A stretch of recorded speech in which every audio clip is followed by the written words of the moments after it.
Bonjour, bienvenue sur Mediapart. Il est inacceptable que Nicolas Sarkozy aille en prison alors qu'il a fait appel. Alors je ne sais pas à qui il faut s'adresser pour ça. Peut-être que ça n'existe pas, mais c'est un scandale absolu si Nicolas Sarkozy met un pied à la prison de la Santé dans ces conditions-là. Jean-Michel Apathy, un des éditorialistes les plus connus de France, ne veut pas que Nicolas Sarkozy aille en prison. Une décision, dit-il, effrayante, aberrante, inquiétante et injuste. Condamné jeudi 25 septembre à 5 ans de prison ferme pour association de malfaiteurs dans l'affaire du financement libyen de sa campagne, Nicolas Sarkozy avait donné le ton le jour du jugement, dénonçant, je cite, la haine à son égard, comprendre la haine des juges, la haine de la presse qui enquête. Et depuis une semaine, particulièrement sur les radios et sur les chaînes d'infos, tout se passe comme si de nombreux commentateurs, éditorialistes et journalistes lui donnaient raison. Depuis, d'ailleurs, la juge qui a rendu la décision a été menacée de mort. Et sur les plateaux, les témoignages des rares journalistes qui ont assisté au procès ont été noyés dans un flot de commentaires, d'analyses, de mensonges, parfois de pur délire, comme dans un monde parallèle. Il y a une semaine, Fabrice Arfi était ici pour raconter les 14 ans d'enquête de Mediapart autour de cette affaire et aussi pour détailler le jugement. Il revient aujourd'hui pour débunker les erreurs et les absurdités que vous avez entendues. Il sera rejoint par Marine Babonneau, journaliste au Canard enchaîné, qui elle aussi a suivi le procès, Nicolas Cassiaf, chercheur spécialiste des médias, et Younes Abzouz, qui a enquêté avec David Perrotin pour Mediapart sur la façon dont BFM TV a tenu très peu compte des alertes de ses journalistes. Alors pourquoi tous ces médias ont-ils été aussi unanimes? Est-ce par méconnaissance de la justice? Parce qu'ils absorbent la com de Nicolas Sarkozy? Parce qu'ils relativisent la gravité des affaires de corruption? Est-ce une réaction de caste, une réaction de classe? Nicolas Sarkozy, le naufrage médiatique, c'est à l'air libre, l'émission en accès libre de Mediapart.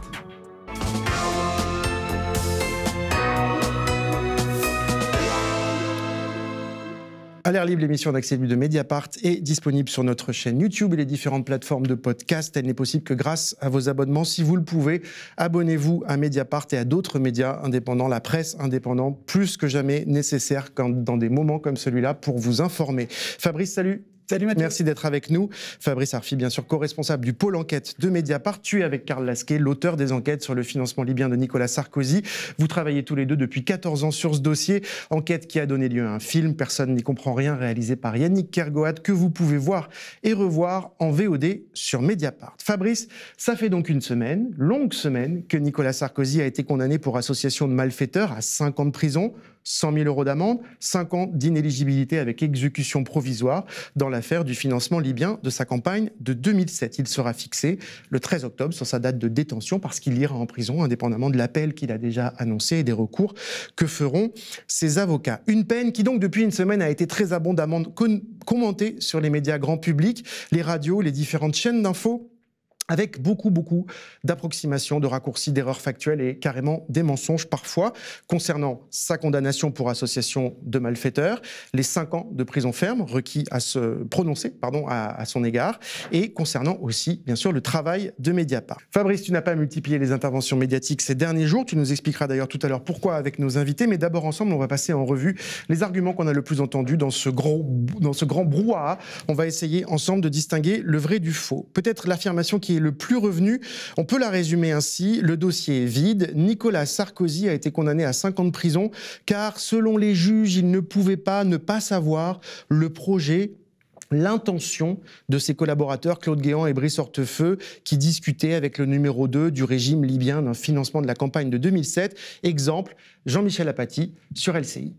L'association de malfaiteurs repose sur cette idée que Nicolas Sarkozy ne pouvait pas ne pas savoir ce que faisaient les proches collaborateurs à lui. Et alors, il ne pouvait pas ne pas savoir quoi? La justice est infoutue de le dire. Il ne pouvait pas ne pas savoir, et allez vous faire voir.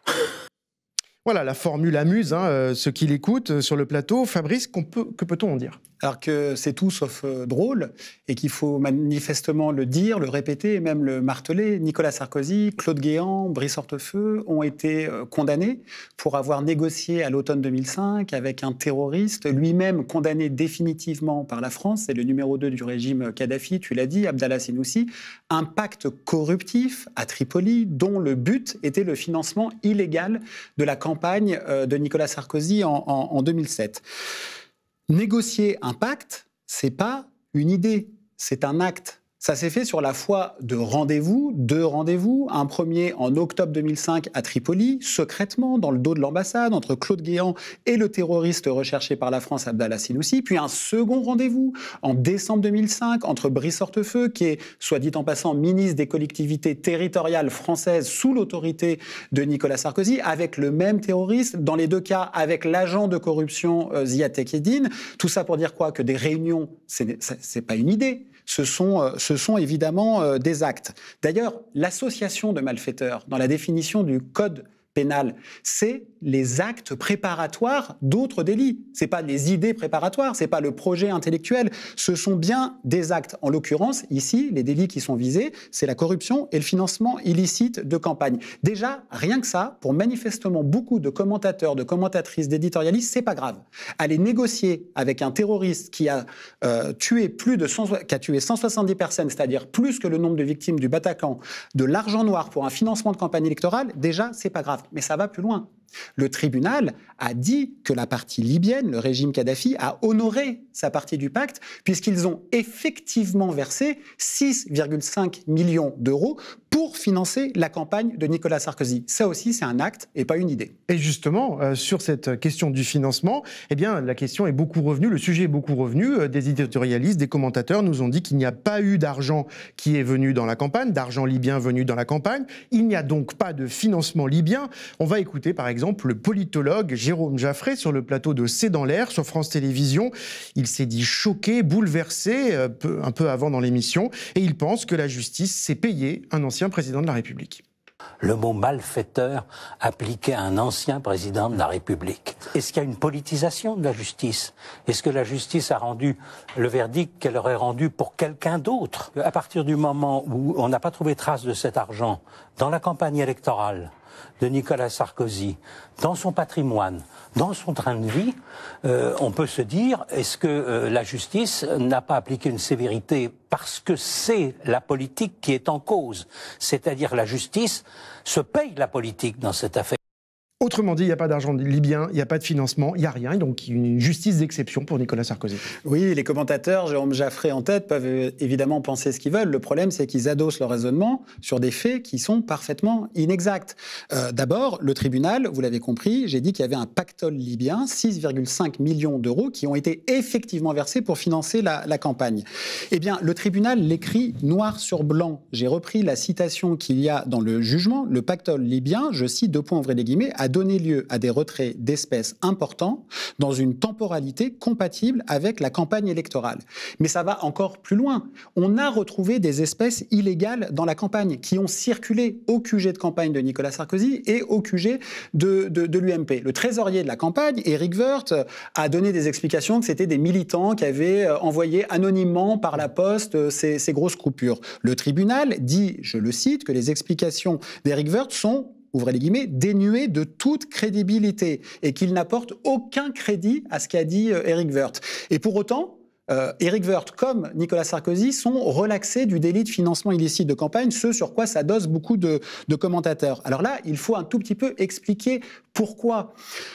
Le code pénal nous dit que le délit de financement illégal de campagne ne peut être commis que par une seule personne. C'est le candidat, en l'occurrence Nicolas Sarkozy. Le tribunal nous dit qu'il y a des espèces illégales qui ont circulé, que Éric Woerth, trésorier, aurait dû les déclarer et que ces explications sont complètement fantaisistes. Pour autant, le tribunal dit nous n'avons pas de preuve que Nicolas Sarkozy savait pour la circulation des espèces. Comme nous n'avons pas cet élément, nous devons relaxer Nicolas Sarkozy. Comme c'est l'auteur principal, en droit français, on ne peut pas condamner le complice, même s'il a commis le délit, si l'auteur principal n'est pas condamné. Donc la relaxe de Nicolas Sarkozy entraîne celle d'Éric Woerth. Et puis pour en terminer, le tribunal nous dit il ne ressort pas de manière indubitable de la procédure que les sommes retirées en espèces qui proviennent du pactole libyen versées pour financer la campagne seraient issues des fonds libyens. Et là, et pour cause, On n'a pas d'empreinte d'Abdallah Senussi ou de Mouammar Kadhafi sur les billets, pas plus qu'on a, je crois, de selfies de la valise qu'aurait remise Ziad Takieddine à des proches de Nicolas Sarkozy. Troisième affirmation, c'est un peu toujours la même veine, mais c'est une autre version. Il n'y a pas de preuves. L'argument, il a été repris sur de nombreuses antennes, parfois même dans le questionnement des journalistes, on verra un peu plus tard. Et c'est aussi celui des avocats de Nicolas Sarkozy qu'on a vraiment beaucoup vu sur les plateaux télé depuis une semaine, ici par exemple sur BFM TV. Le sujet devant le tribunal, c'est est-ce qu'il y a des preuves de ce que le tribunal avance? Non, il n'y en a pas. C'est ça qui est très dur pour nous. Voilà, Fabrice, il n'y a pas de preuves. Oui, c'est très dur pour l'équipe de défense de Nicolas Sarkozy, c'est bien normal, mais dans un dossier d'une telle magnitude, je crois pouvoir dire qu'on a rarement vu autant de preuves matérielles. D'abord, les virements bancaires dont j'ai parlé, l'argent que le régime libyen a financé pour honorer le pacte corruptif, les virements ont été retrouvés. Ça, c'est un élément matériel, c'est ce qu'on peut appeler une preuve. Il y a dans le dossier une preuve déterminante. Ce sont les fameux carnets de Choukri Ghanem, un ancien dignitaire libyen, Premier ministre, qui consignait les versements pour la campagne de Nicolas Sarkozy. C'est une preuve déterminante parce que c'est une preuve qui date de 2007, qui donc prouve que les accusations de financement ne viennent pas avec la guerre de 2011, et puis ça prouve l'intentionnalité du régime pour financer la campagne. Ça aussi, c'est un élément matériel. Les retraits d'espèces dont j'ai parlé, ils sont consignés dans les banques. Ça, ce sont bien également des preuves, mais on a aussi toutes les archives des intermédiaires, qu'on peut aussi appeler les agents de corruption. Il y a eu 52 perquisitions dans le dossier. On a retrouvé des documents au ministère de l'Intérieur, à la présidence de la République. Donc, on ne peut pas dire qu'il n'y a pas d'éléments matériels dans ce dossier. Ce sur quoi essayent de jouer notamment les avocats de Nicolas Sarkozy et toute la cohorte de leur soutien, y compris médiatique, c'est de dire on est condamné sur la foi d'un faisceau d'indices. Et ça, c'est important pour celles et ceux qui nous regardent. En droit pénal, le faisceau d'indices, il est grave, précis et concordant. On a l'impression qu'un indice, c'est un truc comme ça qui flotte, qui ne pèse pas lourd. Mais un élément matériel, c'est un indice. Et le faisceau grave, précis et concordant de ces indices, c'est ce qui forme la preuve. Quatrième affirmation, en fait, Nicolas Sarkozy n'a pas été condamné pour corruption. Il n'y a donc pas de pacte de corruption, comme l'affirment les juges. Cet argument, on l'a entendu en fait dès le matin de sa condamnation, avant même l'annonce de sa peine, par exemple ici sur le plateau de BFM TV. Dans le réquisitoire, on parlait quand même d'un décisionnaire, le véritable commanditaire, un pacte de corruption avec le dictateur Kadhafi. En fait, tout ça tombe. Tout ça tombe, nous dit la présentatrice de BFM TV. Il n'y a pas de corruption dans ce dossier. Alors, il y a une subtilité qui est très importante d'un point de vue factuel et juridique de comprendre pour celles et ceux qui nous regardent. Le tribunal dit il y a un pacte corruptif. Il est même niché au cœur de l'association de malfaiteurs, puisque c'est ce qui a été négocié avec le terroriste Abdallah Senussi par les hommes de Nicolas Sarkozy, notamment son directeur de cabinet, dont je rappelle que Nicolas Sarkozy a dit à la barre du tribunal qu'un directeur de cabinet exécute tout ce que lui demande le ministre, sur une question maligne de la présidente du tribunal. Mais ça va même plus loin. Le tribunal dit qu'il y a des contreparties à ce pacte corruptif. Elles sont de 3 ordres. Réaccompagner la Libye, l'ancien État paria, dans le concert des nations, ça pouvait coûter très cher. Et Mouammar Kadhafi était prêt à verser beaucoup pour ça, vis-à-vis de la France, qui est quand même le pays de la Déclaration des droits de l'homme. Deuxième contrepartie entérinée par le tribunal, promettre de regarder la situation pénale du terroriste condamné en France, ce qui a été fait. Et troisième contrepartie, vendre du nucléaire au dictateur Mouammar Kadhafi. Alors pourquoi Nicolas Sarkozy a, en dépit de tout ça, été relaxé pour corruption? Parce qu'il a été relaxé. Il y a un raisonnement juridique très subtil du tribunal qui nous dit que Nicolas Sarkozy n'a pas négocié le pacte corruptif qui pourtant existe en tant que ministre de l'Intérieur, donc il n'était pas dépositaire de l'autorité publique. Il l'a négocié en tant que candidat, donc il n'est pas dépositaire de l'autorité publique. Or, pour qu'il y ait corruption, il faut qu'il y ait déposition de l'autorité publique. Et le tribunal nous dit que cette déposition ne commence qu'à partir du moment où il devient président, et nous n'avons pas d'acte positif qui montre qu'il a honoré le pacte, qui pourtant existe depuis 2005. Cinquième affirmation, Fabrice, la justice s'est montrée particulièrement sévère parce qu'elle a appliqué à Nicolas Sarkozy la peine maximale prévue dans le cadre de l'association de malfaiteurs. Un argument entendu très tôt aussi le jeudi matin sur BFM et aussi dans la bouche de cet avocat, M. Grégory Lévy. C'est une aberration juridique, dans le sens où le tribunal a écarté une majorité des qualifications pénales, n'en retient qu'une qui est quand même la plus faible, Et il choisit la peine maximale. Et il choisit la peine maximale, donc il prend la peine encourue au maximum du quantum. Voilà, la peine maximale. Oui, alors il faut que cet avocat qui, à ma connaissance, n'est pas venu assister aux audiences et n'avait pas de clients dans la salle, retourne à ses chères études, puisque l'association de malfaiteurs, la peine maximale, c'est 10 ans. Nicolas Sarkozy a été condamné à 5 ans. 6e affirmation dans la tranche info Marshall Truchot sur BFM TV. La peine de prison est incompréhensible, nous dit le présentateur, car Nicolas Sarkozy, dit-il encore, a un casier vierge. Pourquoi ce mandat de dépôt ? Parce que je regardais, c'est une affaire qui remonte à 18 ans. Oui. Pour l'instant, Nicolas Sarkozy, même s'il est impliqué dans de nombreuses affaires, a un casier judiciaire vierge. Fabrice, la justice aurait dû être plus clémente puisqu'il a un casier judiciaire vierge. Alors non, c'est beaucoup plus compliqué que ça. En réalité, Nicolas Sarkozy a un casier judiciaire vierge au moment où il commet les faits pour lesquels il est condamné dans l'affaire libyenne. En 2005. Évidemment, il a fait appel, il est de nouveau présumé innocent. Mais Nicolas Sarkozy n'a plus de casier judiciaire vierge aujourd'hui, puisqu'il a été définitivement condamné en droit interne français pour corruption dans l'affaire Bismuth, où là, il n'est pas le corrompu, il est le corrupteur, puisqu'il a corrompu, d'après la justice, un magistrat de la Cour de cassation. L'affaire Bismuth, elle est née de l'affaire des financements libyens.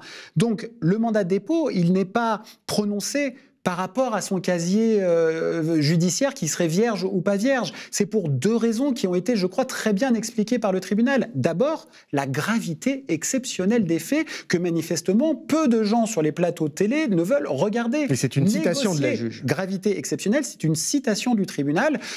Négocier un pacte corruptif pour un financement occulte de campagne électorale avec un terroriste. Mais il y a une deuxième raison. C'est l'attitude de Nicolas Sarkozy vis-à-vis de ses condamnations et surtout de sa condamnation définitive pour corruption, où au tribunal, il a quand même assisté au procès libyen avec un bracelet au pied à cause de cette condamnation, et il a continué, 1, de la minorer, 2, de mettre en cause l'institution judiciaire. C'est l'une des raisons de son mandat de dépôt. Et bien sûr, Fabrice, le travail de Mediapart a été mis en cause. Alors, pourquoi pas qu'il soit questionné, on s'en explique, c'est la vie, c'est même très sain. Le problème, c'est que ça a souvent été avec des arguments mensongers, de mauvaise foi ou carrément dangereux, avec en particulier cette focalisation sur une note libyenne datant de 2006 que Mediapart a publiée en 2012, qui est une promesse de financement du régime de Kadhafi pour la campagne présidentielle de Nicolas Sarkozy en 2007. Une note dont la juge a estimé qu'elle était, je cite, probablement un faux. Une note dont certains journalistes ont dit qu'elle était à l'origine de l'affaire. Donc Mediapart était vraiment à l'origine de l'affaire. Olivier Truchot, encore lui, sur BFM. La note de Moussa Koussa sur le financement libyen qui fait démarrer cette affaire, qui est effectivement publiée en 2012 alors qu'on est pendant la campagne présidentielle. Fabrice. Alors, c'est doublement faux. D'abord, les premières révélations de Mediapart, c'est en 2011. La note Moussa Koussa est révélée en 2012, mais l'enquête judiciaire est ouverte en avril 2013, sans lien avec la note Moussa Koussa et sa révélation d'un point de vue de calendrier. En réalité, ce sont des déclarations de l'agent de corruption Ziad Takedine à la télé, notamment sur le plateau de Laurent Ruquier, On n'est pas couché, qui ont accéléré l'ouverture de l'enquête par le parquet de Paris, qui a ouvert une information judiciaire en avril 2013. Une note qui, par ailleurs, a donné lieu, alors déjà, à beaucoup de commentaires, mais surtout à des accusations outrancières de, je cite, complot, lancées par Nicolas Sarkozy, répétées par ses soutiens. Il a été dit clairement dans la décision que le document produit par Mediapart était un faux. Ça pose donc une question grave ce soir, c'est-à-dire la collusion frauduleuse, et mon terme est volontaire, qui existe entre certaines personnes dans l'autorité judiciaire et des médias qui se croient tout permis. Mediapart a produit quand même la plus grande fake news des 15 dernières années. Je ne comprends pas que ces gens-là, aujourd'hui, ne soient pas devant le tribunal. Tout est parti du document de Mediapart. La persécution du judiciaire a commencé là. Donc, si quelqu'un devait être condamné, ce sont les journalistes de Mediapart. Et Louis Plenel ? Mais j'en sais rien, j'en fiche. Fabrice, on vient sur le fond de cette question de la note juste après, mais d'abord sur cette idée quand même, une accusation très grave, l'idée d'un complot de Mediapart. Mediapart qui vit sur des fake news et qui aussi vit dans un complot avec la justice contre Nicolas Sarkozy. Le seul complot qu'il y a dans cette affaire, c'est celui pour lequel Nicolas Sarkozy et ses soutiens ont été condamnés. puisque aller négocier avec un terroriste un pacte corruptif pour le financement illégal de la campagne en 2005 dans le dos de l'ambassade, c'est un complot contre la République. Mais c'est même un complot contre la loi. Et les complots, ça existe parfois même avec la justice. C'est vrai, c'est l'affaire Bismuth. Je l'ai rappelé tout à l'heure. Nicolas Sarkozy a été condamné pour corruption pour avoir corrompu un haut magistrat. C'était une forme de conspiration contre la justice. Donc s'il y a complot dans cette affaire, c'est pas du côté de Mediapart qu'il faut le chercher. Et sur le fond de cette note, donc, on l'a dit et redit depuis une semaine, tu vas nous le redire, non seulement elle n'est pas à l'origine de l'affaire, tu l'as dit, mais en plus, la justice a déjà estimé que ce n'était pas un faux, elle s'est déjà prononcée. Oui, il y a un commentaire du tribunal dans le jugement, avec cette expression très bizarre, probablement faux, qui va à l'encontre de l'autorité de la chose jugée, puisqu'on l'a dit, on le redit, on le répétera. Mediapart, après 4 ans d'enquête très poussée, a gagné son procès face à Nicolas Sarkozy et à Brice Hortefeux. La Cour de cassation en 2019, c'est-à-dire la plus haute juridiction de l'ordre judiciaire, ayant dit que ce n'était ni un faux matériel, ni un faux intellectuel. Mais il y a probablement, pour reprendre l'expression du tribunal, une erreur de date dans le document au sujet d'une réunion qui a vraiment existé. C'est la fameuse réunion entre Brice Hortefeux et le terroriste Abdallah Sinoussi. On a déjà expliqué pourquoi il y avait probablement une erreur de date, parce que dans énormément de documents libyens, il y avait des erreurs de date et l'administration libyenne était rendue folle par une foucade du dictateur Kadhafi qui avait imposé un calendrier révolutionnaire, une sorte de thermidor libyen qui était unique au monde. Aucun pays arabe en termes de calendrier musulman avait le même calendrier. Quand il fallait convertir dans le calendrier chrétien, il y avait souvent des erreurs. Évidemment, une erreur de date, ça n'a jamais fait un faux. Mais pour conclure sur cette note, nous avons quand même une note qui évoque un financement qui a été retrouvé au sujet d'une réunion qui a existé, avec des protagonistes qui ont tous été condamnés. C'est fort pour info, quand même. Fabrice, cette note, elle est par exemple l'objet de beaucoup de supputations. Par exemple, en ce moment, un article du Point. Et c'est assez symptomatique, dans ce long article du Point, tu as dénoncé, et ton billet de blog, il est en ligne là sur Mediapart, pas moins de 19 erreurs factuelles sur cette note. Alors, on ne va pas tous les résumer ici, mais qu'est-ce que ça nous dit ? 20 erreurs factuelles. 20 erreurs factuelles que le Point refuse de corriger. En fait, l'article du Point, c'est comme un condensé de tout ce qu'on est en train de se dire. Et moi, ce qui m'a beaucoup surpris dans cette opération, parce que c'est une opération. C'est une opération. En tout cas, le jugement est tombé le 25 septembre. C'était un jeudi en milieu de journée, vers 13h. J'ai reçu le vendredi matin, alors que nous n'avions pas encore les éléments du jugement précis, une liste d'une bonne dizaine de questions d'un journaliste du Point le vendredi à 10h du matin, qui dessinait une sorte de récit très précis de ce qui allait être écrit. J'ai répondu exhaustivement, très longuement à toutes les questions qui étaient bourrées d'inexactitudes. Aucune de nos réponses n'a été prise en compte par le journal Le Point. C'est pourquoi nous avons répondu simplement que pour au moins les lectrices et les lecteurs du Point voient à quel point ils sont désinformés dans cet article. Et vous pouvez donc lire ça sur Mediapart, c'est en accès libre. Très rapidement, Fabrice, cette semaine, il y a encore eu un peu de créativité, beaucoup même de créativité sur les chaînes d'infos. Par exemple, avec cet argument ici développé par l'éditorialiste Christophe Barbier, Nicolas Sarkozy, en fait, n'a pas été jugé par le bon tribunal. Nicolas Sarkozy n'aurait pas dû comparaître devant un tribunal correctionnel pour cette affaire. C'est vrai, les faits qui lui sont reprochés, c'est d'avoir envoyé des collaborateurs, peut-être en Libye pour négocier, peut-être un pacte, mais il était ministre de l'Intérieur à ce moment-là. Il relève donc de la Cour de justice de la République. Il a raison. Et toc, Fabrice. Alors ça, c'est pas une idée de Christophe Barbier, en fait, c'est un argument de Nicolas Sarkozy. C'est un argument de défense de Nicolas Sarkozy qui a le droit de soulever tous les arguments de défense pour protester de son innocence. Il l'a soulevé plusieurs fois. À l'instruction, il a perdu. Jusque devant le tribunal, il a perdu. Non, il ne relève pas d'une justice d'exception. C'est ça, la Cour de justice de la République. C'est une justice d'exception dont manifestement M. Barbier rêve pour les hommes politiques. En l'occurrence, là, les actes commis sont détachables de la fonction. Donc Nicolas Sarkozy ne relève pas de la CJR, contrairement à ce que dit avec beaucoup d'assurance Christophe Barbier. On a enfin entendu beaucoup de voix s'émouvoir que Nicolas Sarkozy soit envoyé en prison, car comme il l'a dit lui-même, on connaît son adresse, il ne peut pas récidiver. 2 exemples médiatiques. Le premier, c'est la chroniqueuse Isabelle Saporta sur RTL. Puis pour parfaire le tableau de l'humiliation faite davantage à la France, dont il a été le magistrat suprême qu'à l'homme, on prend un mandat de dépôt avec exécution provisoire, autant dire qu'on cherche à le mettre en prison le plus tôt possible. Pourquoi ? Craignait-on qu'il ne s'enfuit ? Pour bien connaître le président Sarkozy, ça n'est pas tellement son genre de fuir un combat, on aurait donc pu lui éviter cette infamie. On aurait pu lui éviter cette infamie. Le deuxième, c'est cet échange où le président du tribunal judiciaire de Paris est invité de France Inter. Alors, c'est très très rare. Il explique que ce mandat de dépôt, c'est-à-dire que le fait que Nicolas Sarkozy va aller en prison prochainement, c'est plutôt habituel en fait, et que cette question de la récidive, en l'occurrence, n'a pas beaucoup de sens. C'est technique, oui, mais c'est important. Le journaliste Benjamin Duhamel, qui l'interroge, vous allez voir, est assez pressé par le temps, semble pressé par les temps, et il écoute à peine cette réponse pourtant importante.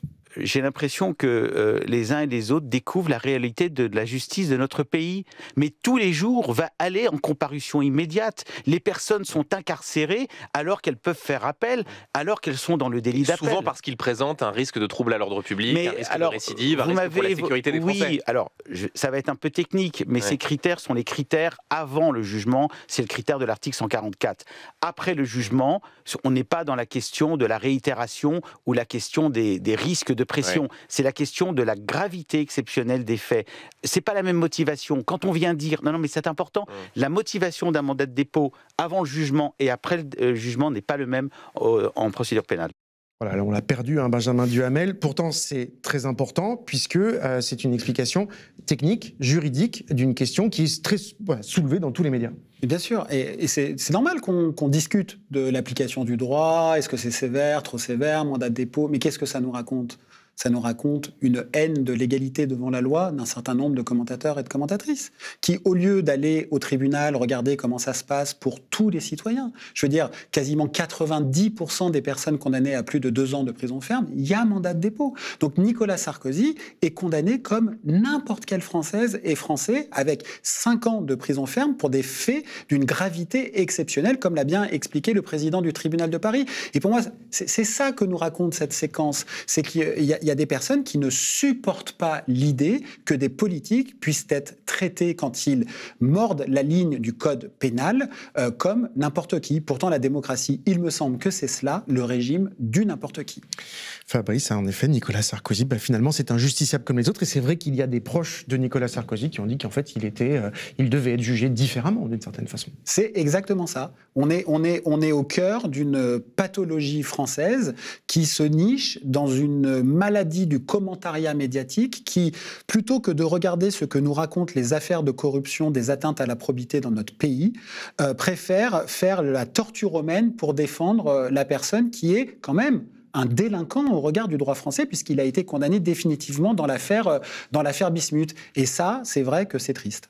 Avant de recevoir nos invités, concernant ces attaques contre Mediapart, les co-directrices éditoriales de Mediapart, Lénaïque Bredou et Valentine Auberti, ont répondu dans un texte en accès libre publié dimanche sur Mediapart intitulé « Jugement Sarkozy, la piteuse diversion contre Mediapart ». C'est en accès libre. Elles écrivent « Depuis jeudi 25 septembre, l'ancien président de la République multiplie les attaques contre Mediapart pour tenter de faire oublier sa condamnation qui est lourde à 5 ans de prison ferme avec mandat de dépôt différé et aux motivations du tribunal évoquant une affaire d'une exceptionnelle gravité. Nicolas Sarkozy tente par tous les moyens de faire diversion et une partie de la classe politique et médiatique s'engouffre dans la brèche. L'attitude de Nicolas Sarkozy, sa violence habituelle, ses attaques incessantes contre la liberté de la presse et l'état de droit ont des conséquences alarmantes. Et elles poursuivent. Depuis jeudi, des magistrats sont menacés. 2 enquêtes ont même été ouvertes. Nos journalistes reçoivent des messages haineux. Ce climat infect doit cesser. La presse doit pouvoir travailler librement, en toute indépendance et en toute sécurité. Donc, je l'ai dit, texte, on va retrouver en accès libre sur Mediapart. Ce climat infect doit cesser, disent-elles. Elle parle aussi de messages haineux que nous avons reçus. Qu'en est-il, Fabrice ? Oui, on a reçu au journal, j'en ai reçu de manière personnelle, sur des messageries personnelles, des menaces de mort. Donc ce qui est en train de se dire sur l'autel du n'importe quoi n'est pas sans conséquence. La présidente qui a jugé, alors que c'est quand même une décision collégiale, ce sont 3 magistrats qui ont jugé et menacé de mort, des enquêtes ont été ouvertes. Et comme nous l'avons été également, nos avocats sont en train de rédiger une plainte pour qu'effectivement tout cela cesse. Voilà, merci Fabrice pour ce premier tour d'horizon. On va recevoir nos invités. Sur toute cette affaire, on vous incite vraiment à relire nos articles, près de 200 depuis 14 ans, on est peut-être d'ailleurs à 200 maintenant, et de voir le film Personne n'y comprend rien, réalisé par Yannick Kergoat, qui est disponible en VOD sur Mediapart. Tu restes avec moi, on accueille nos invités.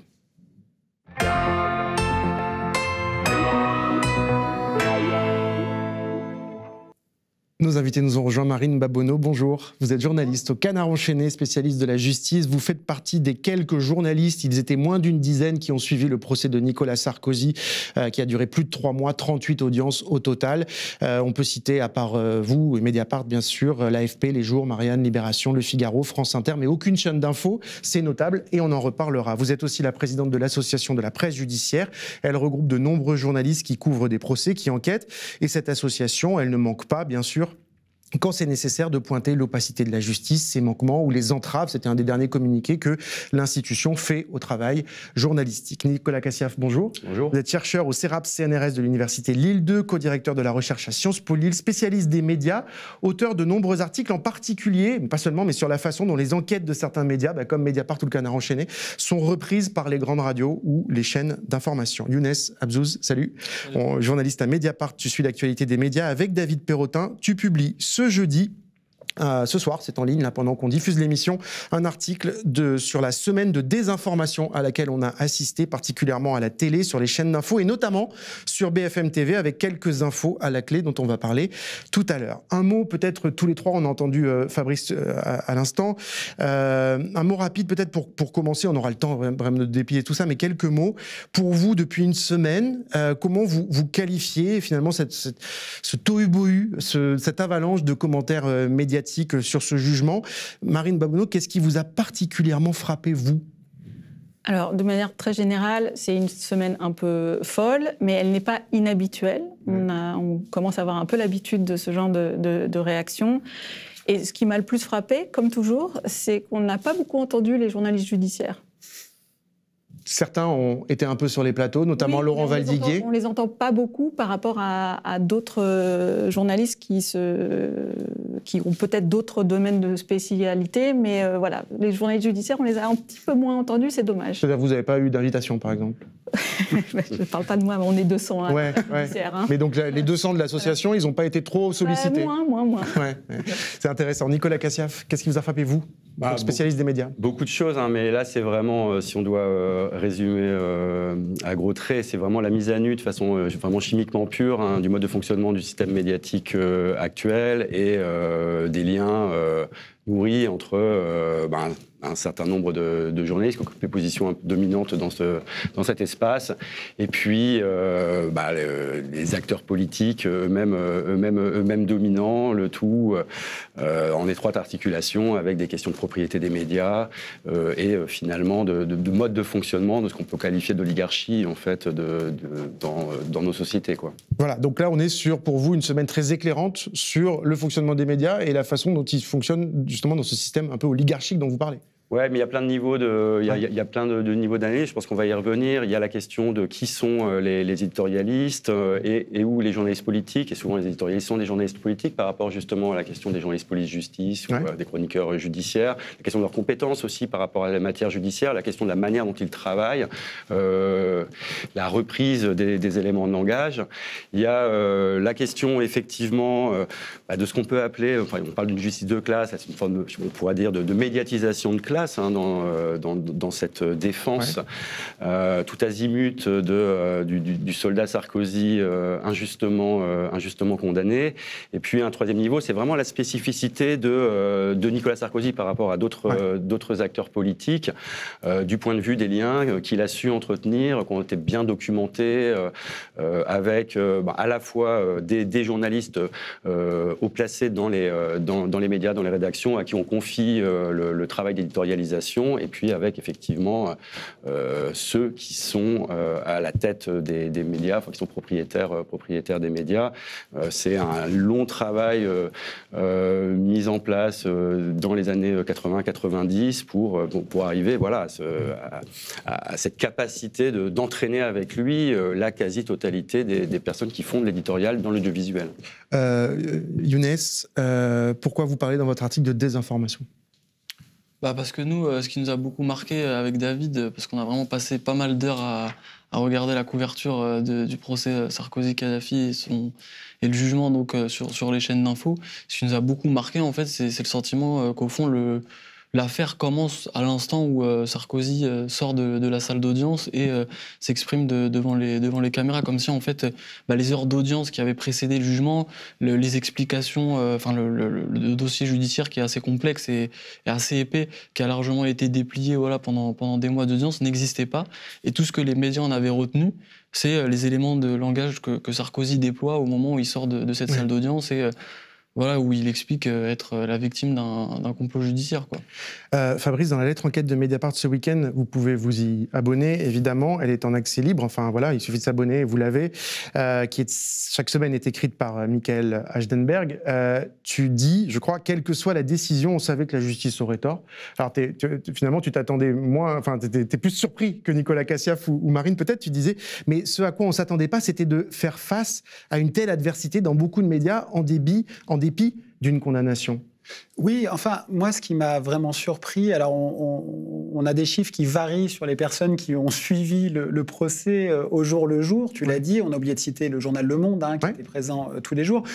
Pour moi, on était 8 journalistes à avoir suivi la totalité des 38 audiences qui ont formé ce qu'on appelle le procès Sarkozy. Et moi, ce qui me marque par rapport à ce qu'on est en train de vivre, c'est pas simplement la dérive d'un commentariat qui a un avis sur tout, mais surtout un avis sur lequel il n'a pas forcément un domaine de compétence. Ça n'est pas que la panique d'une partie du monde politique qui se dit « Ah, zut, on peut aller en prison comme n'importe qui », c'est aussi une sorte de faillite de l'information. Ou en tout cas, tout ça, ça peut prospérer sur le lit d'une immense ignorance journalistique, qui précisément n'est pas celle de ceux et celles qui ont suivi le procès. Parce que nous, on peut dire ce qu'on a vu, mais surtout, on a vu ce qu'on a vu. Et donc, on peut le raconter. Après, on peut ne pas être d'accord sur l'interprétation de telle chose, de tel fait. Ça, c'est la liberté de la presse, c'est la liberté d'expression, et c'est heureux. Et j'ai une anecdote à raconter très rapidement. Pendant le procès Sarkozy-Kadhafi, il y a eu un moment dans l'audience, tu dois t'en rappeler, Marine, je pense que c'était au bout d'un mois d'audience, la défense de Nicolas Sarkozy nous a dit « Vous allez voir ce que vous allez voir ». On a récupéré un enregistrement qui va tout faire s'écrouler. D'ailleurs, ils ont demandé la fin du procès. Et il y a une audience qui s'ouvre. Ils font sortir l'information sur 2 radios le matin. Il y aurait un enregistrement miracle, providentiel pour la défense de Nicolas Sarkozy. Bien. L'audience s'ouvre. Je m'installe toujours au même endroit. J'étais d'ailleurs assis derrière Marine Babonneau du Canard enchaîné et Stéphane Durand-Soufflant du Figaro. Et je vois s'asseoir à côté de moi un journaliste que je ne connaissais pas et que je n'avais jamais vu depuis plusieurs semaines. Alors je lui dis « Ah, salut, tu travailles pour qui ?» Et voilà, il m'a dit qu'il travaillait pour le 20h d'une grande chaîne française du service public. Et je lui dis « Pourquoi tu viens aujourd'hui ?» Il me dit « Parce qu'on a entendu le sujet qu'il y a eu sur RTL et France Inter. Je crois que c'était les 2 radios qu'on en parlait le matin. Et donc, on vient assister au débat. » Bon, les débats commencent. Nicolas Sarkozy dit que c'est quand même un enregistrement incroyable. Alors, soit dit en passant, l'enregistrement, c'est un enregistrement de piètre qualité entre quelqu'un qui pourrait être Nicolas Sarkozy, quelqu'un qui pourrait être Mouammar Kadhafi. Admettons que ce soit Kadhafi et Sarkozy. En fait, il parle de la place de l'Afrique au sein de l'ONU. La belle affaire. On ne va pas dire ce que ça prouve dans un sens comme dans l'autre par rapport au procès. Le parquet dit que ça vaut rien. Il y a un procureur qui était un peu la star du PNF pendant l'audience. Du parquet national financier, pardon, parce qu'il avait une rhétorique et un humour assez grinçant parfois, qui s'appelle Quentin Dandois, qui fait ce qu'on appelle des réquisitions pour dire que ça vaut rien. Puis finalement, le tribunal dit ça vaut rien. En tout cas, on continue le procès comme prévu, contrairement à ce qu'a demandé Nicolas Sarkozy. Donc on a une jolie audience où il s'est passé plein de trucs. Et à la fin de l'audience, c'est l'hiver, donc on remet nos manteaux avant de partir. Et je dis aux confrères de la télé, comme ça, tu vas pouvoir faire un bon sujet pour ce soir. Et il me dit, non, ma chefferie m'a dit, comme ça n'a pas marché, nous faisons rien.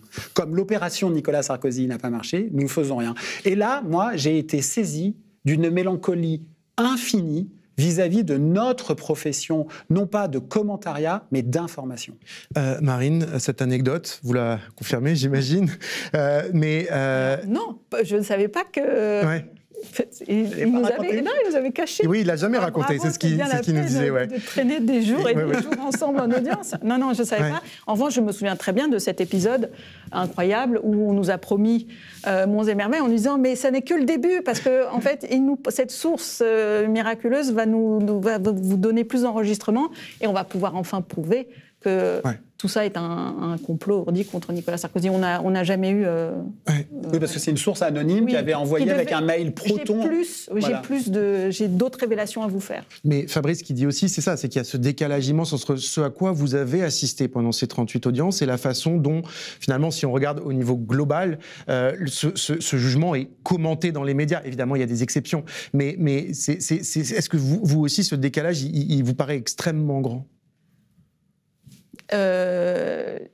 Laurent Valdiguier, par exemple, sur certains plateaux, il a dit mais en fait, l'association de malfaiteurs, on la voyait au tribunal. Oui, alors ça, c'est absolument vrai. C'est-à-dire qu'assez rapidement, au procès, on a vu que certaines choses allaient être compliquées. Mais c'est pas nous de notre chapeau, c'est en écoutant la présidente du tribunal le dire à plusieurs reprises, on sentait bien qu'il y avait certaines choses qui allaient être compliquées à démontrer ou pour la justice.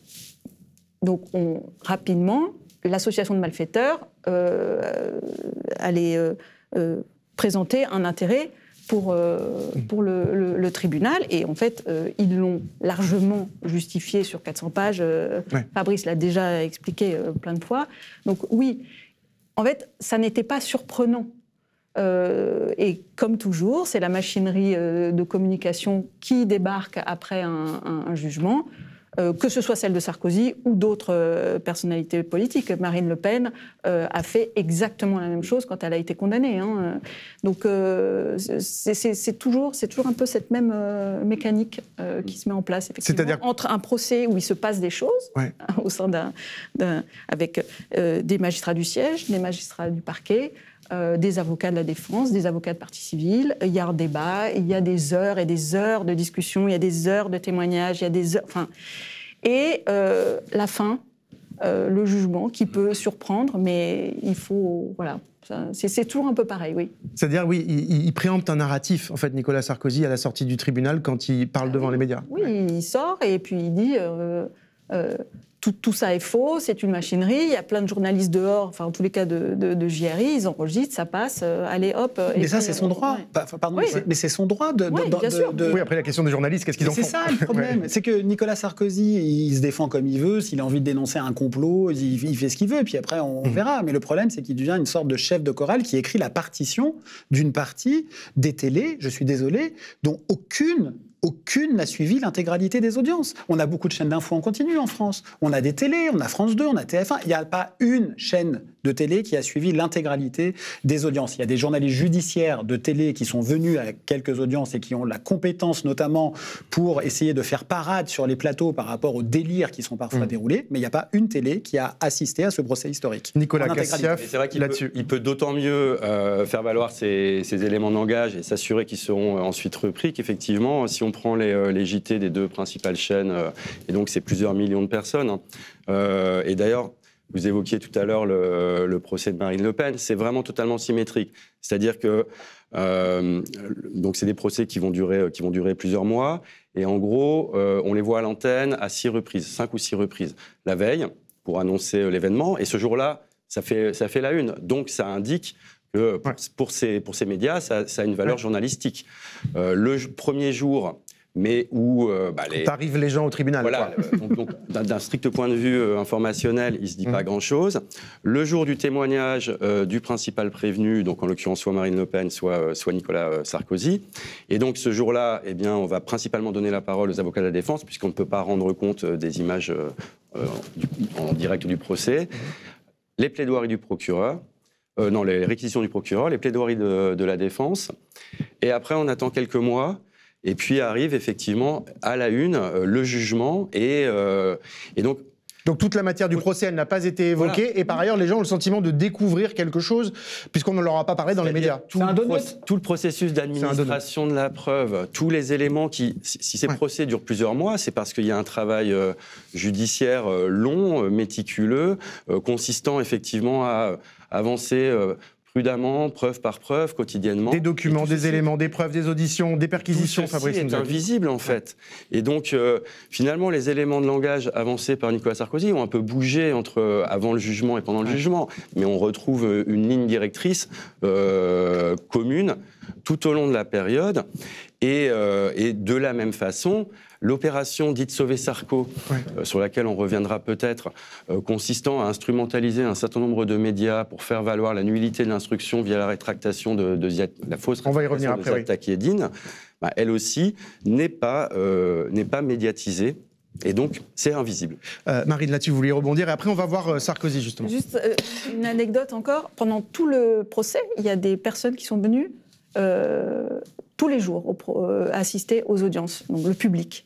Ça serait marrant peut-être de leur demander à eux ce qu'ils ont pensé de du jugement. Parce que... si vous avez leur contact, on fait une émission, promis. Ils sont venus, plus que les journalistes et que beaucoup de journalistes en tout cas. Alors on va déplier cette semaine et voir comment le ton général sur les télés, les chaînes d'infos, les radios était une mise en doute en fait de cette décision, à se demander si les rédactions et leur direction n'ont pas absorbé la com de Nicolas Sarkozy et de ses avocats. Parce que jeudi dernier, évidemment, on s'en rappelle, mais on va le regarder à nouveau, le 25 septembre au tribunal de Paris, Nicolas Sarkozy avait donné le ton, il avait parlé de la haine des juges et de la presse. Ce dont il parle, c'est d'une justice d'exception pour lui seul, une condamnation sans preuve qui, dit-il, humilie la France, une condamnation fondée, dit-il, sur une idée. Ce qui s'est passé aujourd'hui dans cette salle du tribunal correctionnel de Paris est d'une gravité extrême pour l'état de droit, pour la confiance qu'on peut avoir pour la justice. Plus de 10 ans d'enquête, des millions d'euros dépensés pour trouver un financement libyen dont le tribunal correctionnel vient de dire qu'il n'a pas pu, et pour cause, être trouvé dans ma campagne. Pas de financement trouvé, pas de corruption. Je suis donc condamné pour avoir prétendument laissé faire 2 de mes collaborateurs qui auraient eu l'idée d'un financement illégal de ma campagne. La haine n'a donc décidément aucune limite. Cette injustice est un scandale. Ceux qui me haïssent à ce point pensent m'humilier. Ce qu'ils ont humilié aujourd'hui, c'est la France. C'est l'image de la France. Et c'est évidemment ce qu'ont martelé ses avocats, omniprésents depuis une semaine dans les médias. Ici, c'est Christophe Ingrin dans le 20h de France 2, le soir de la condamnation, face à Léa Salamé. Le dossier, tel qu'il est ressorti des 14 semaines d'audience, était en charpie. Il y avait plus de contrepartie, il n'y avait plus de pacte de corruption, tout ça avait disparu. Et d'ailleurs, aujourd'hui, dans le jugement, il a été relaxé, comme vous le disiez tout à l'heure, des faits de corruption, des faits de financement, des faits Mais pas d'association de malfaiteurs. C'est une voiture balai. C'est une voiture balai. Pour la présidente du tribunal, c'est extrêmement grave. C'est des faits d'une exceptionnelle gravité. Mais tout ça repose sur des suppositions. Il n'y a rien dans le dossier qui vient étayer ça. Alors évidemment, les médias d'extrême droite habitués à critiquer les juges n'ont pas manqué d'embrayer. Justice arbitraire qui condamne un ancien président sur du vent tremblé. La justice condamne qui elle veut, quand elle veut, comme elle veut. Et il n'est pas nécessaire d'apporter des preuves. Ne sous-estimez pas ce message qu'envoient les magistrats et qui va bien au-delà du cas Nicolas Sarkozy. Tremblez, mesdames, messieurs. Personne n'est à l'abri. On attend des preuves quand la justice condamne, sans quoi le soupçon de l'arbitraire plane sur un jugement. Depuis hier 13h, ce n'est plus un soupçon, c'est un sentiment qu'il fallait condamner Nicolas Sarkozy, quoi qu'il arrive. Ça, c'était CNews, donc, et c'est aussi le cas sur France Info, la République des juges, un argument repris par l'académicien Jean-Marie Roire, invité, lui, qui développe cette thèse depuis longtemps. Cette République des juges est néfaste pour la démocratie, et en particulier l'affaire de Nicolas Sarkozy, qui est, comme l'a dit Henri Guénaud, c'est un coup d'État judiciaire contre la séparation des pouvoirs. Badinter avait supprimé, justement, cette association de malfaiteurs. Parce qu'elle est... Nous allons sortir d'ici. On va prendre un verre. On appelle ça un chef d'inculpation chewing-gum parce que finalement, c'est fourre-tout, on peut tout y mettre. L'association de malfaiteurs, un chef d'inculpation chewing-gum, selon la journaliste de France Info, c'est aussi la thèse de nombreux éditorialistes dont l'argumentaire est plus ou moins subtil. Dans C'est dans l'air sur France 5, Nathalie Saint-Cric a du mal à voir ce terme appliqué à un ancien président. Et vous allez le voir, Laurent Valdiguier de Marianne, qui lui a suivi le procès, lui répond. On passe pour une république semi-bananière. Au lieu de se féliciter quand même que la démocratie permette que soit jugé quelqu'un, il sait simplement regarder le malfaiteur. Et j'ajoute pour finir que le terme association de malfaiteurs est tellement puissant dans l'imaginaire que le mot malfaiteur, on voit quelqu'un qui tire sur des gens. Mais l'onde de choc... Les Américains, ils ont quand même un avion qui a sauté à Lockerbie avec les bombes libyennes. On ira aux États-Unis tout à l'heure. Que tout ça, c'est parce qu'ils sont allés chercher de l'argent chez Kadhafi. Les Américains, ils ont fait la guerre à Kadhafi. Non, mais je ne suis pas en train de défendre Nicolas Sarkozy. Effectivement, c'est une grande onde de choc. D'autres comme Christophe Barbier s'enflamment. Peut-on critiquer une décision de justice? Oui, car la justice crée parfois des injustices, dit-il en convoquant notamment l'affaire Dreyfus du nom de ce militaire juif envoyé au bagne pour trahison en 1894. Bien sûr, on peut. Sinon, Voltaire n'aurait pas pu parler de l'affaire Calas, Zola n'aurait pas pu prendre la défense du capitaine Dreyfus. Et sur LCI, Jean-Michel Apathy le martèle, il n'y a pas d'éléments matériels, la condamnation est donc inexplicable. Les juges ne peuvent pas dire « nous n'avons rien, aucun élément matériel et nous condamnons ». Alors pourquoi ils le font ? La présidente du tribunal ne va pas s'expliquer, donc c'est une question qui n'aura aucune réponse. Pour Patrick Cohen, sur France Inter, le raisonnement est un peu différent. Il ne dit pas qu'il n'y a rien, il dit que ce n'est pas clair. Je comprends parfaitement ceux qui ne comprennent pas. L'association de malfaiteurs, couramment utilisée contre les voyous, jamais encore contre les politiques, condamne l'intention, le projet, peu importe sa réalisation effective. En d'autres termes, moins juridiques, c'est la magouille qui est sanctionnée, compte tenu de l'énormité de l'accusation, de la qualité du principal condamné, de la radicalité du jugement, de la déflagration politique qui en résulte. Il eût fallu une démonstration éclatante. Hélas, elle ne l'est pas. Alors, la ligne de défense de Nicolas Sarkozy aurait-elle imprégné l'ensemble du PAF? La question se pose très clairement. Tiens, un autre exemple, un dernier, ce week-end dans le JDD, quotidien d'extrême droite du groupe Bolloré, journal du dimanche, l'ancien président de la République a donné un grand entretien. Il y martèle son innocence, dit à nouveau que l'accusation s'est effondrée, à nouveau qu'un traitement spécial lui a été réservé, à nouveau qu'il se battra. Mais il dit aussi, l'officier de police judiciaire en charge de l'enquête sous le contrôle du parquet national financier likait les publications de Mediapart sur les réseaux sociaux. Chacune de mes convocations judiciaires était annoncée par Mediapart avant même que je sois dans le bureau des enquêteurs ou des magistrats. Dans beaucoup de pays, on se choquerait pour moins que cela. Fabrice, le lendemain soir, tué sur BFM TV, le journaliste Marc Fauvel reprend dans sa question cette hypothèse du complot. On l'a sans doute lu, comme nous, dans l'interview au JDD, dit l'officier de police judiciaire qui enquêtait sur moi likait les articles de Mediapart et par ailleurs, à chaque fois qu'il y avait une audition chez un magistrat, par exemple, je l'apprenais quasiment en lisant Mediapart. Alors non, quand il y avait... Est-ce qu'il y a, pour répondre aux accusations qu'il a lancées contre vous, un complot, la justice ou la police et Mediapart pour le faire tomber? Et à la fin de l'entretien, Fabrice, tu ne caches pas ton agacement et voilà comment ça va se terminer. Sérieusement, on en est là dans le débat public en France ? Merci beaucoup. Merci à vous. Arfi d'être venu défendre ce point de vue ce soir sur ce plateau. Vous avez rappelé quelques faits, j'en ai rappelé d'autres. Je défends les faits. J'essaye aussi, je vous assure. J'essaye aussi. Merci beaucoup. Fabrice, si on suit Marc Fauvel, il y a d'autres faits que les faits. Oui, ce qu'on appelle les faits alternatifs, je crois. Non, mais c'est sidérant. Je veux dire, Nicolas Sarkozy parle d'un officier de police judiciaire sous l'autorité du PNF, du Parquet national financier. D'ailleurs, la police n'était pas sous l'autorité du PNF dans cette enquête, puisqu'elle était sous l'autorité des juges d'instruction qui n'appartiennent pas au Parquet national financier. Cette petite erreur étant corrigée, un policier aurait liké des articles de Mediapart. Qui, quand, quoi, quel article, où, à quel moment?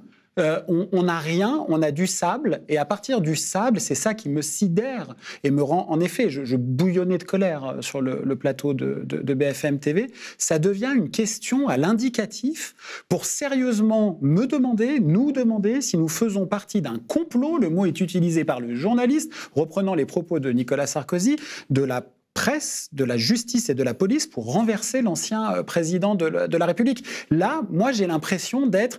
Je sais pas, j'ai des enfants adolescents qui ont regardé la série Stranger Things.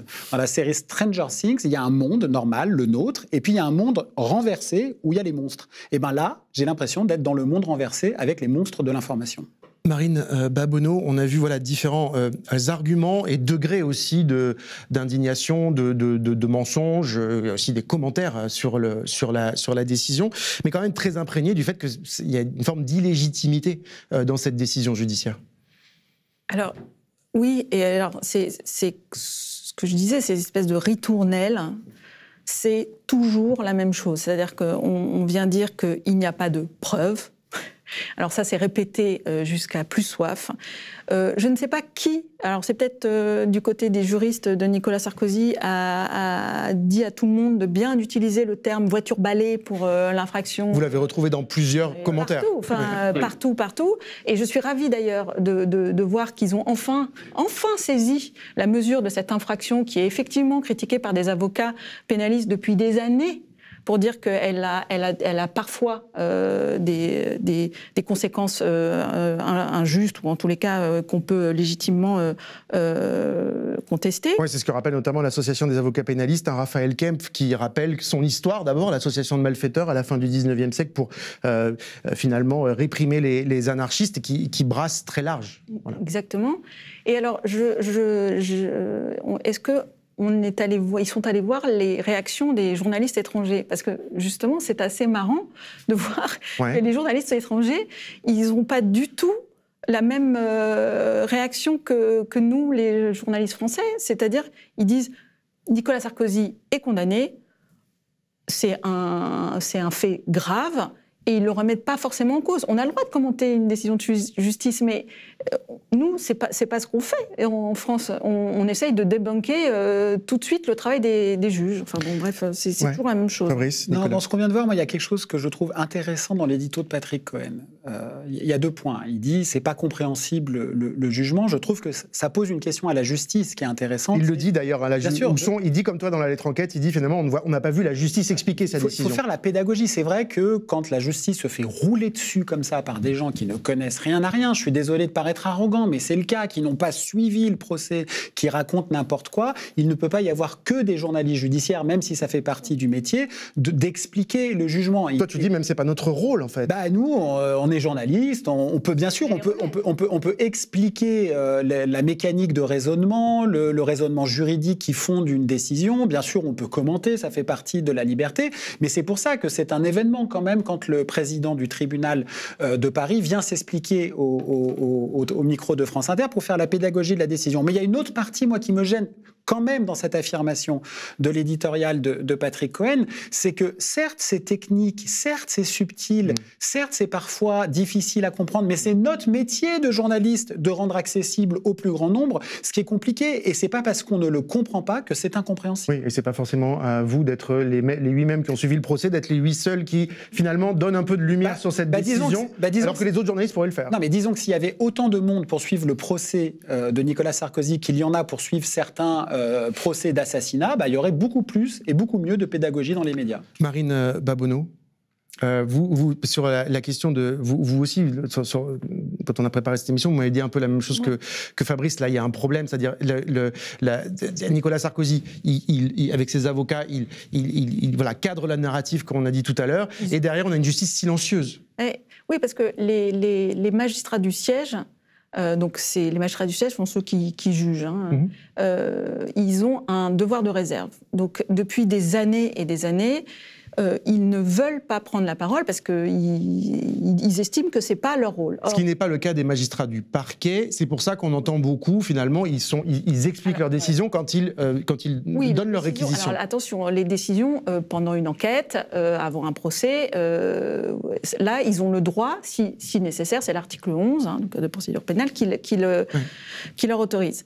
Je pense qu'il serait peut-être temps aujourd'hui que la justice s'interroge sur son rôle.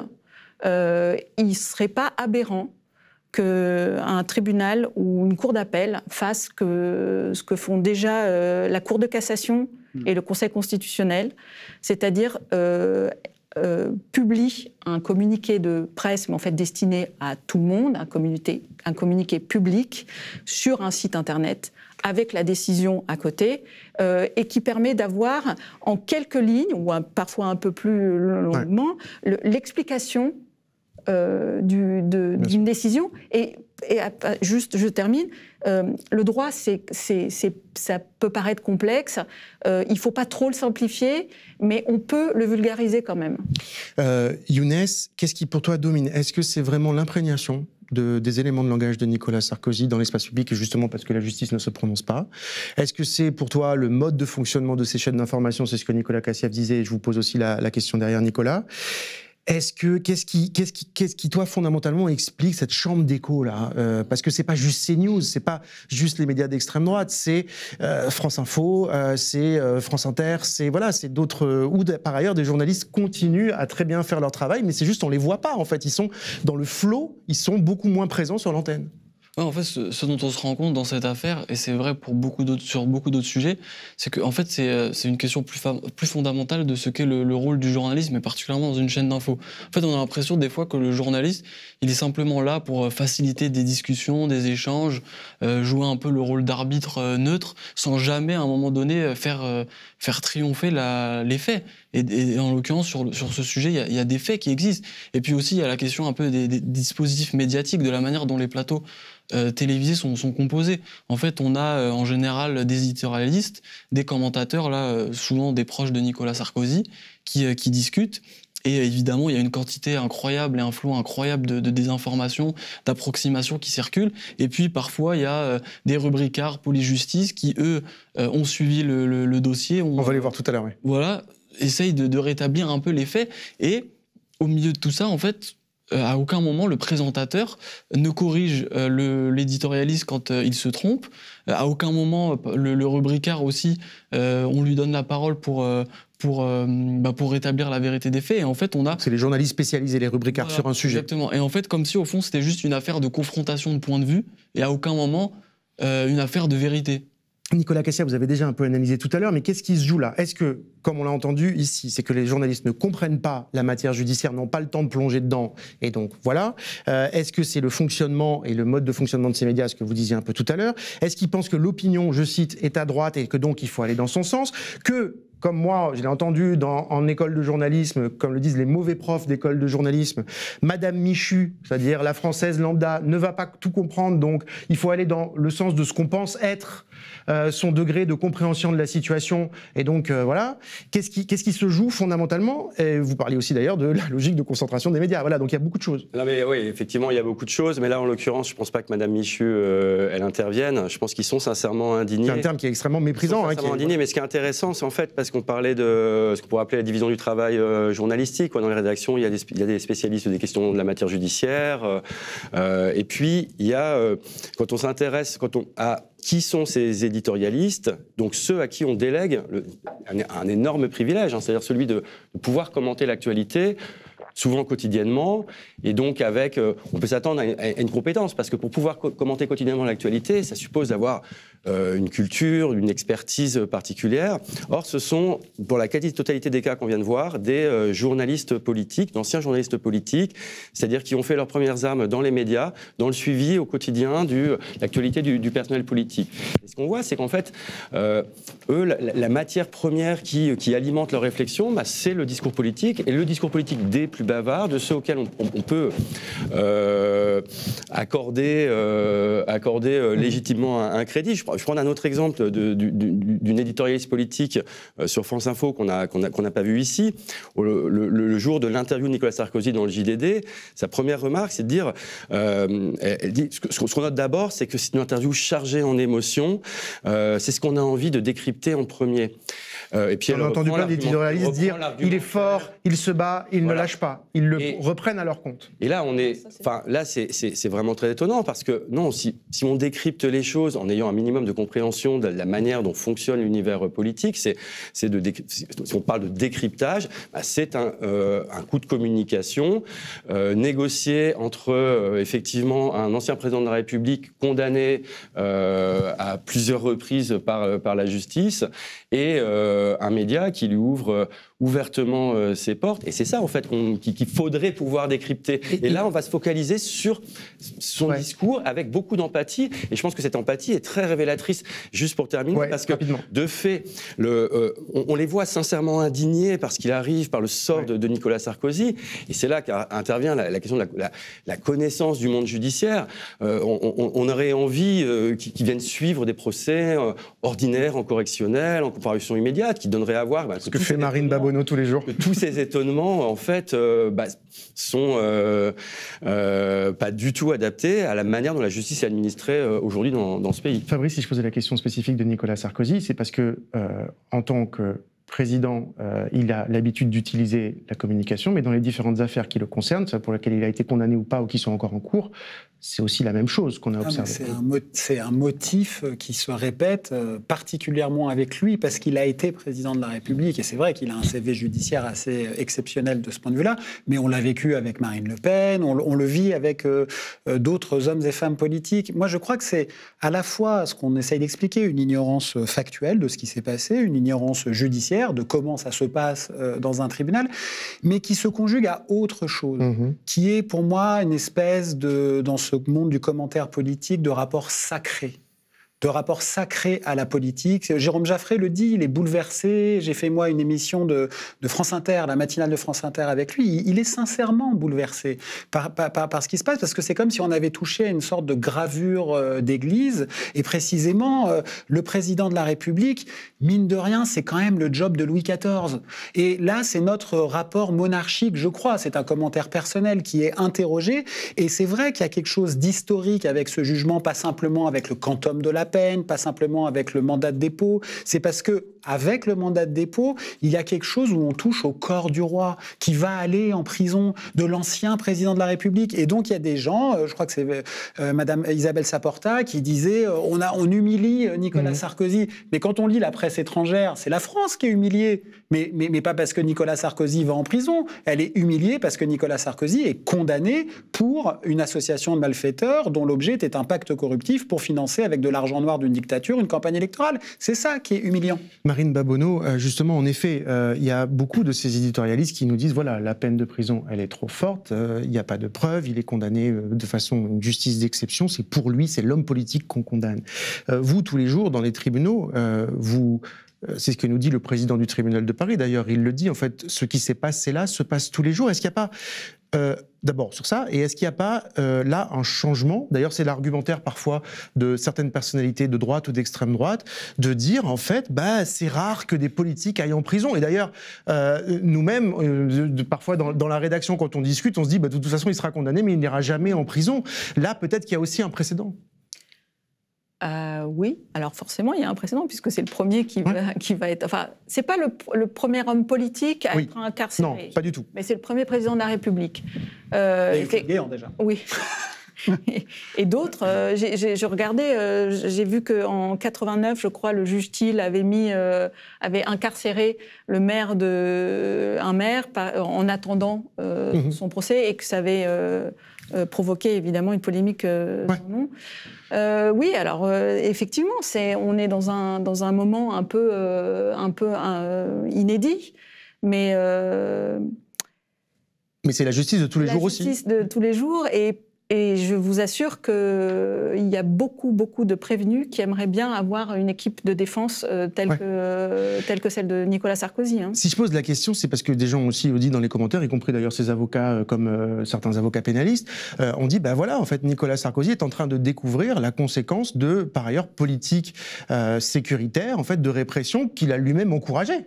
Et évidemment, et que même ses plus proches, en tous les cas ses plus proches soutiens, continuent de marteler. Le ministre de la Justice, cet été encore, disait qu'il fallait enfermer encore plus vite et plus de monde. Oui, mais sauf qu'ils nous disent que pour Nicolas Sarkozy, ça ne doit pas s'appliquer. Ah ben non, c'est toujours pareil. Oui, mais moi je trouve qu'il y a quelque chose de vraiment intéressant. Là, on touche quelque chose de vraiment passionnant. D'abord, le ministre de l'Intérieur, c'est vrai, Bruno Retailleau, c'est quand même extraordinaire. Il n'a pas fait un communiqué pour féliciter les policiers qui ont permis quand même la résolution de cette affaire.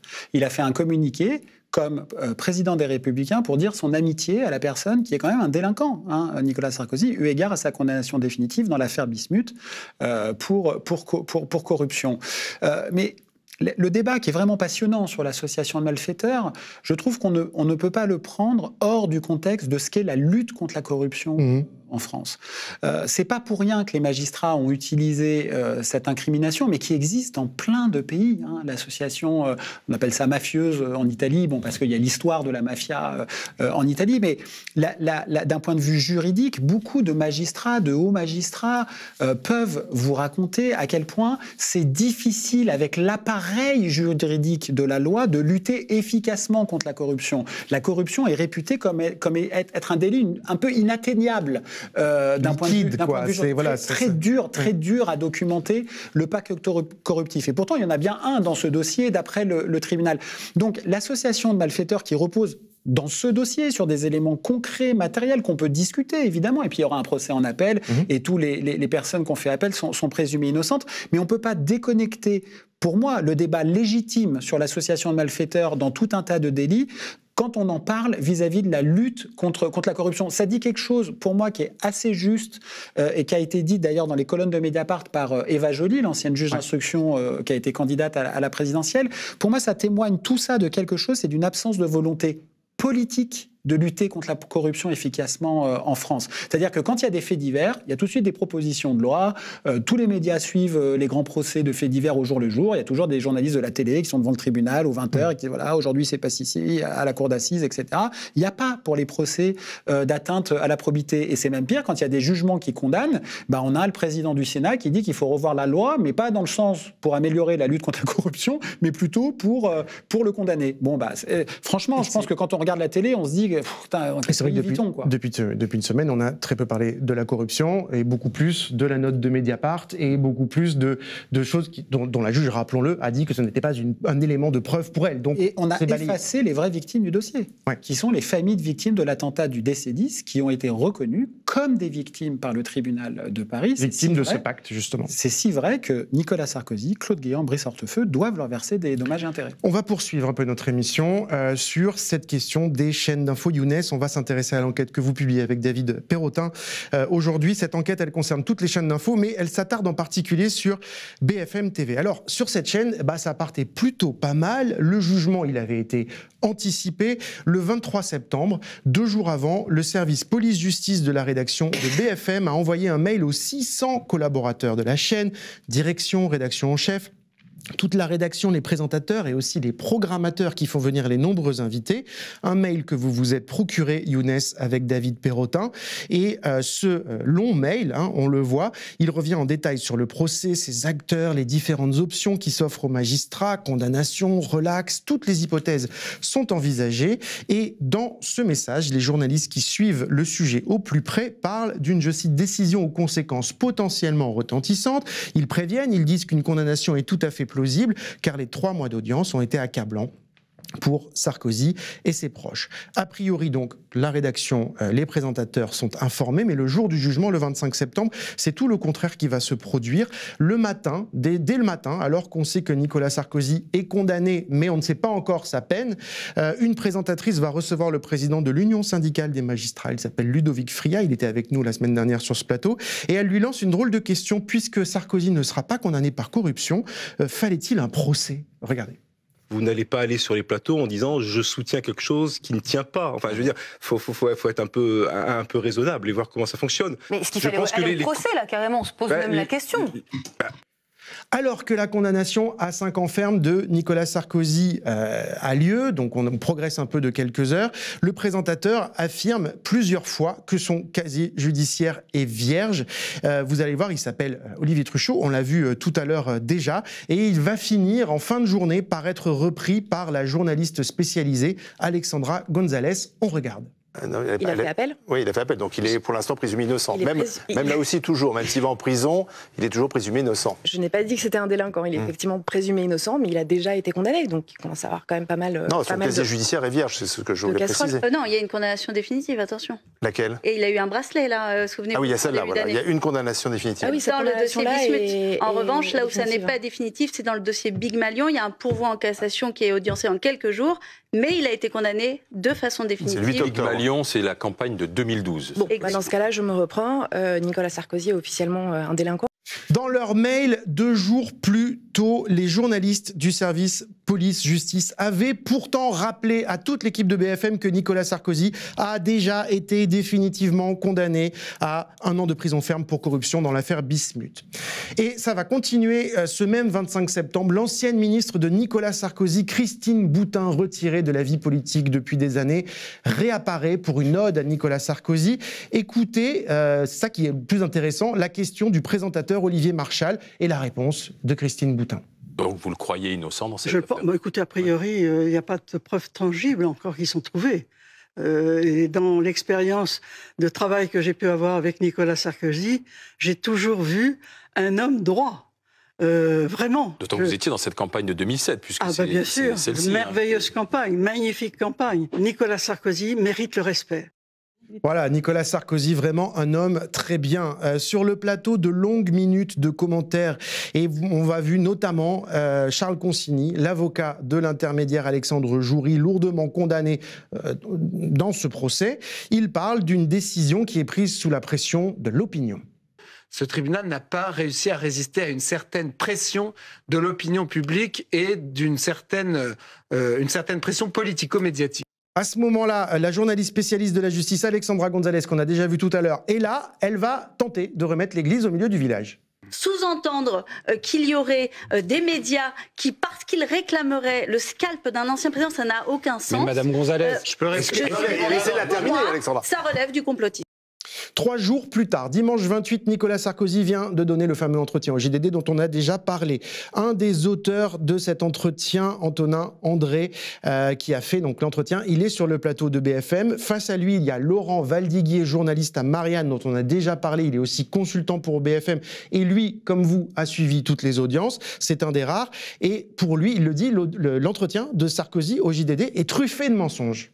Il y a une foule d'approximations dans ce qu'il dit. J'en ai compté 10 approximations dans son interview. Je ne vais pas toutes les reprendre, mais quand il dit une fable, quand il dit qu'il n'y a pas de pacte, au contraire, la justice démontre que l'association de malfaiteurs, ce qui s'est noué en 2005, c'était une entente et une volonté. Mais qui a débouché sur quel... Il dit qu'il n'y a pas de preuves, mais si... Alors cette association de malfaiteurs est matérialisée par quel délit ? Lisez le jugement. C'est pas mon opinion. Voilà, donc on se retrouve dans cette situation où le journaliste du JDD qui a fait l'entretien de Nicolas Sarkozy, JDD, journal d'extrême droite de la chaîne de Bolloré, finalement devient l'intervieweur pour contredire le journaliste qui a suivi le procès, Laurent Valdiguier. Voilà ce genre d'échange, on a pu y assister pendant des heures sur BFM. Il y a beaucoup d'exemples de tout ça. Et pourtant, en fait, le plus fascinant, c'est que dès le soir du jugement, eh bien, les journalistes police-justice avaient renvoyé un 2e mail pour détailler vraiment à leur équipe la décision du tribunal. Ce mail, il le rappelait, le tribunal a estimé que l'association de malfaiteurs était, je cite, constituée. Il rappelle qu'elle avait pour objectif de préparer une corruption au plus haut niveau possible lorsque Nicolas Sarkozy serait élu président de la République et que les faits sont, selon les juges, d'une gravité exceptionnelle. Younes, tous ces éléments, manifestement, les présentateurs, les invités, mais les présentateurs surtout, en ont très peu tenu compte. Les journalistes spécialisés ont tenté d'exister sur le plateau, ont apporté parfois la contradiction, mais ils ont été noyés, en fait. Et ça a continué, il y a plein d'exemples. Oui, il y en a plein d'exemples. Et d'ailleurs, là, on prend l'exemple de BFM, mais c'est vrai aussi sur toutes les autres chaînes. Et c'est ce que je disais tout à l'heure. En fait, c'est tout le sujet, c'est le dispositif. C'est-à-dire que, en fait, systématiquement, le commentaire prend le pas sur l'information. Et quand on est dans un dispositif comme celui-ci, où on est cerné par des commentateurs, des éditorialistes qui n'ont aucune idée de la profondeur du sujet et des débats sur cette décision de justice, et ben en fait, on a une rubricarde qui est un peu dans le rôle de rétablir un peu les faits et finalement, en fait, on la renvoie à une forme de parti pris qui consisterait, en fait, on lui reproche au fond d'avoir un parti pris qui est de défendre la justice ou de défendre la décision de justice ou de défendre les magistrats, alors que son rôle, c'est simplement de rétablir les faits. Et dire les faits, c'est tellement être coupable de parti pris que vous révélez dans cette enquête que cette journaliste Alexandra Gonzalez, qu'on a vue 2 fois, elle a été convoquée le lendemain, c'est-à-dire le 26, après le grand direct de la journée de la condamnation de Sarkozy, dans le bureau de la directrice de la rédaction de BFM TV, qui s'appelle Camille Langlade, qui lui a, selon vos informations, reproché son positionnement lors du direct, c'est-à-dire qu'est-ce qui s'est passé et quelles raisons ont été données. En fait, voilà, on l'a vu en gros sur ce plateau, puisque précisément il n'y avait personne d'autre pour établir les faits, donc on l'a vu prendre le parti d'expliquer, même pas de défendre la décision, d'expliquer la décision, d'en faire la pédagogie.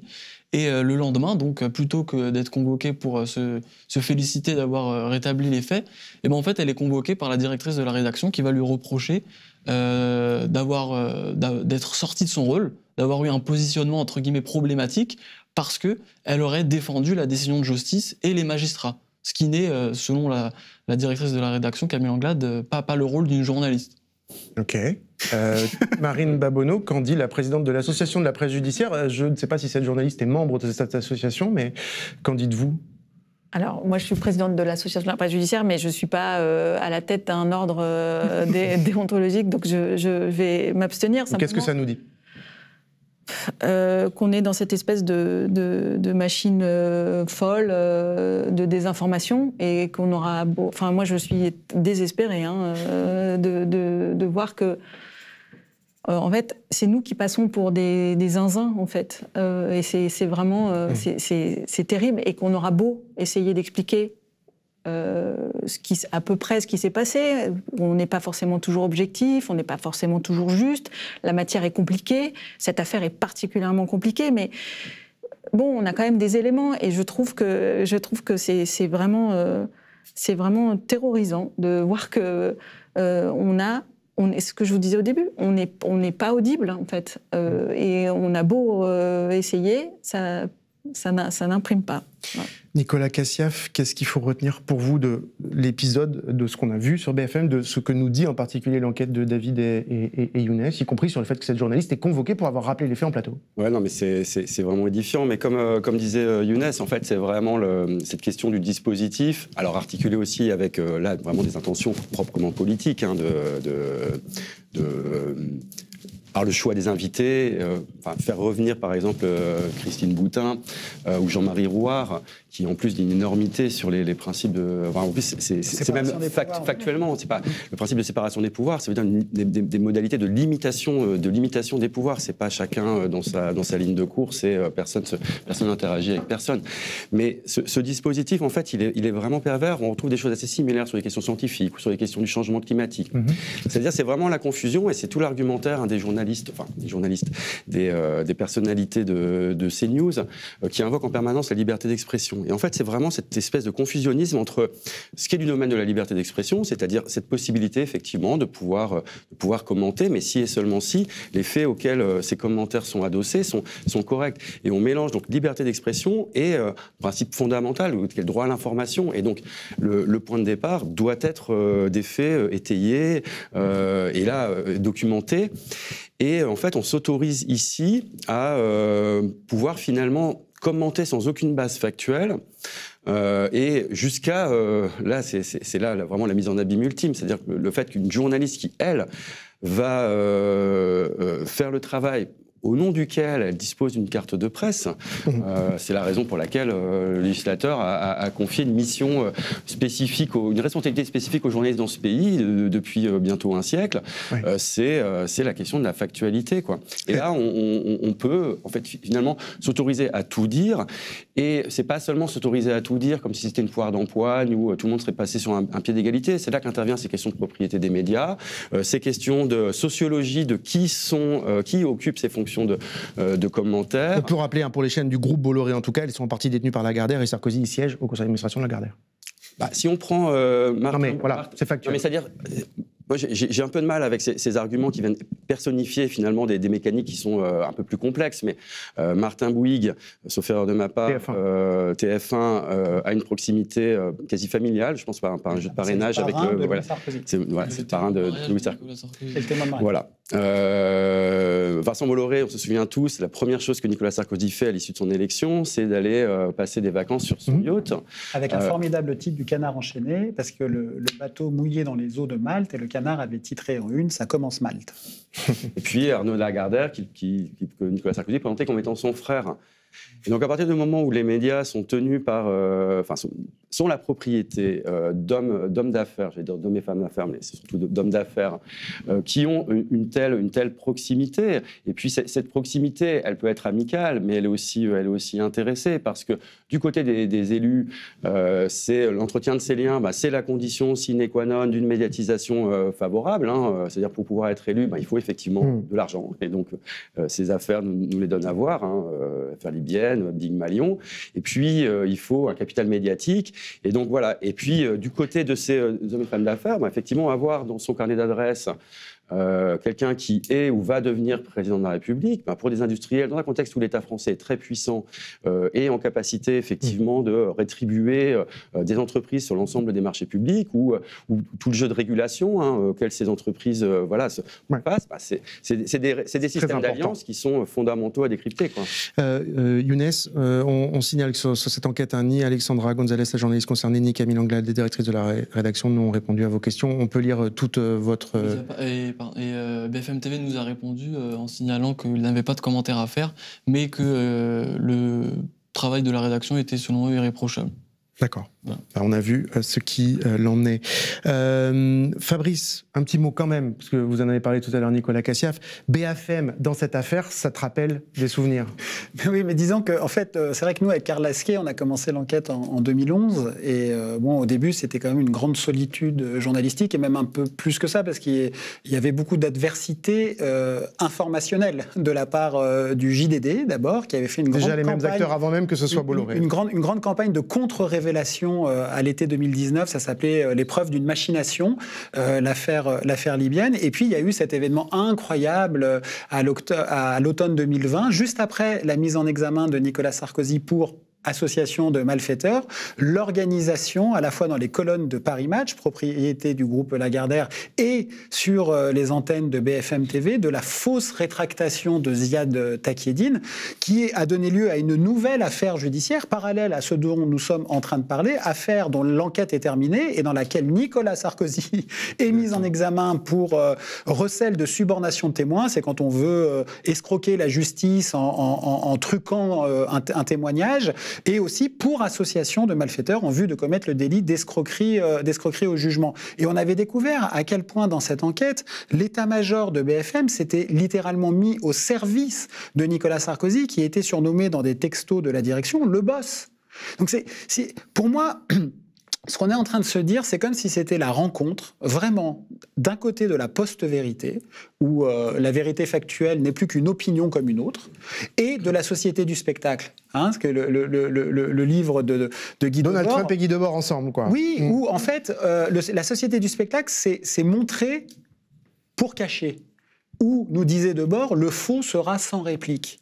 Voilà. Et c'est exactement ce qui se passe. C'est-à-dire que quand on essaye d'avoir un tout petit peu de réplique factuelle au régime du commentariat, c'est nous qui nous faisons engueuler. Il y en a marre. Il y en a marre. On finit sur ça. Merci beaucoup à tous les quatre d'être passés par le plateau de Mediapart. Une façon de ne pas justement se laisser intoxiquer, c'est de regarder le film en VOD, personne n'y comprend rien sur Mediapart, c'est de lire les enquêtes de Fabrice et Karl sur Mediapart, c'est de s'abonner à Mediapart, c'est aussi de s'abonner aux médias indépendants, de lire des médias indépendants et lire le Canard enchaîné, de lire tous les médias indépendants qui n'ont pas de milliardaires derrière eux et qui tentent de vous informer le plus correctement possible. Merci beaucoup à vous d'être venus. Merci beaucoup de nous avoir suivis. À très vite sur Mediapart.